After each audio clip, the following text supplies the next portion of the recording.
So my mom, my sister, and I were driving to the airport for an early morning flight. And I had not been on an airplane in several years. And so I was kind of nervous because it had been a long time, and also because I'm always nervous when I get on an airplane because it seems unnatural to be that high up in the air. To make things even scarier, this flight was taking place on the first day that EAX flights were available in the United States. And EAX, or Earth Atmosphere X, was an Elon Musk project created to revolutionize air travel in the United States. The system was supposed to be cheaper and more efficient, although the tickets weren't any cheaper for the public flying on the airplanes, but they were going to save a lot of money for the airline industry and be a lot more profitable for them. And so that was the important thing. So as we pulled up to the airport, everything looked different. For one thing, there were no runways. In front of the airport, I could see all the flying machines lined up, and the planes themselves were fat.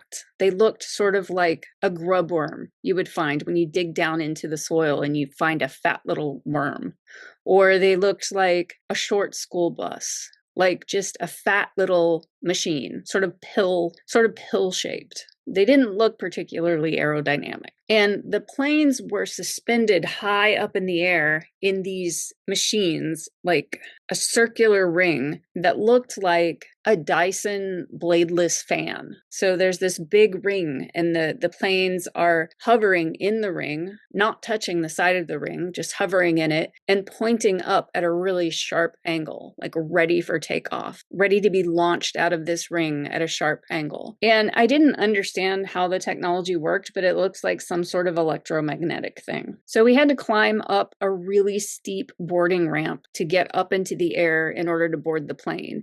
And we boarded the plane through a tail entrance. And then we had to walk uphill even more to get to our seats. And our seats were in the very first row near the nose, right behind the pilot's cabin. And the seating was really different. It didn't look like normal airplane seats. Instead, it was like these really thick foam sleeping bags that we had to crawl into and strap ourselves in. So I strapped myself in, and I was all surrounded by this memory foam. And I was thinking, this is how you would pack wine glasses if you were going to ship them. It was just this very intense padding. And I wondered exactly how much turbulence are they expecting on this thing? Why are we so packed in with all this foam? What was this going to be like? Was it going to be really turbulent, really violent? Was it safe? Nobody knew because, as I said, it was the first day that this was available to the public. So it was all very new to all the passengers who were on the plane. As everyone boarded, I could hear people chattering and discussing. Some people were really excited. And some people were saying, oh, God bless Elon Musk for revolutionizing air travel in the United States. And then other people were clearly nervous because it was a very unusual looking situation, and none of us had ever experienced anything like this before. And this technology came to the market super fast. This was created in like 6 months, and it had been tested with engineers and pilots, but it had never been tested on the public. It had never been tested with a full plane full of passengers. So I would say in that situation, it would be normal to be a little bit skeptical, a little bit nervous. So when everyone was strapped in, then it was time to take off. When the plane took off, it just shot out of this ring that it was held in.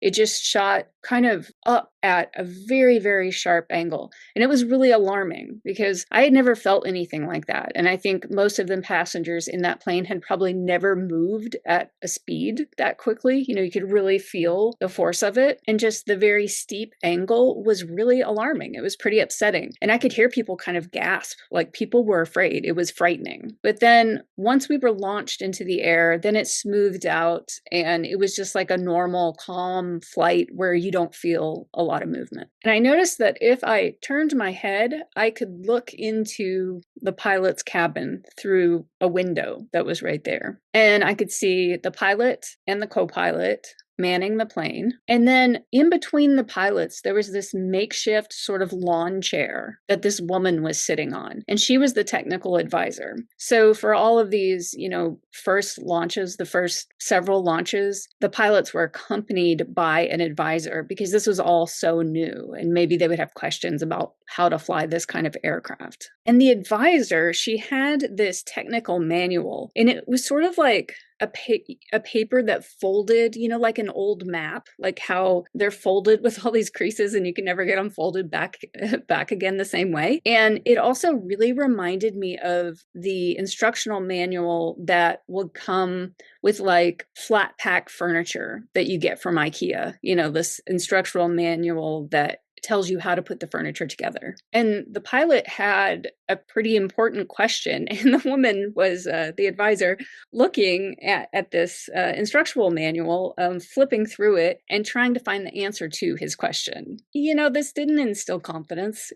It didn't seem like they knew what they were doing. So I was getting pretty nervous. And I could also see what the pilots saw as they looked out the window. And it wasn't a real window. They weren't able to look out at the actual real sky out there. Instead, the whole window space was like a computer screen. On the screen, they could see a representation of what was out there, but it was like pixelated shapes. So they could see the shapes of other planes flying around them that they were supposed to hopefully not crash into. But it wasn't like a real window. They weren't seeing real reality. They were just seeing what was on a screen. That also made me nervous. Just, again, the whole vibe was, this does not instill confidence. So I was pretty scared. And I was also thinking about all of the failed SpaceX launches. And I was just wondering if that same ethos of like figure things out by failing 100 times until you find all the ways it didn't work, and then you find the ones that do work, and then you have your new technology. I was sort of thinking about that ethos that a lot of great inventors have, and I was wondering if that was coming into play here. Like all these passengers on the airplane, are we just possibly collateral damage in understanding how to bring this new technology to market? But at the same time, I really went to this place of just accepting the reality of the moment. And I've had quite a lot of plane crash dreams over the years, and that's usually the place that I get to. There could be extreme turbulence, or I could know that the plane was going to crash, that it was going to nosedive. And I would realize in that moment that all I could do was just accept and just relax completely relax my body. So that's usually the place that I go to when I'm in a dream and the plane is crashing. And that's where I went to for this dream. And then I never got to the part where the plane either crashed or landed safely. I just woke up. So it was an upsetting dream. There was some fear in it, but it wasn't terrifying because I went to the place of acceptance that I always go to in plane crash dreams.